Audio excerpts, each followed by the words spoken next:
東京ドームで、ここ日本ボクシングを盛り上げよう。ぜひやりましょう。 Bihira lang ito na nangyayari. Ang undisputed Super Bantamweight World Champion na si Naoya Inoue ang mismong nagamon sa kababayan niya na WBC Bantamweight World Champion na si Junto Nakatani. Mga hapon, gulat na gulat sa inasal ni Inoue. Harap-harapang hinamon si Nakatani. Dito po galing mga kwento ang balitang ibabagi ko sa inyo.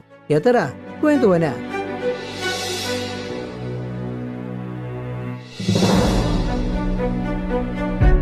Nagiyawa ng magkababayan ni Naoya Inoue at ni Junto Nakatani sa panahong ginawa ito ni Inoue na habang hawak ang mikropono, gulat na gulat ang lahat dahil bakit ito na lang ang sinabi ni Inoue na Nakatani, buhayin natin ang Japanese boxing, magharap tayo sa Tokyo Dome. 1 taon mula ngayon, hindi naman nag-alinlangan si Nakatani na tumayo at kinamayan si Inoue at sinabi niya na sige, gawin natin yan.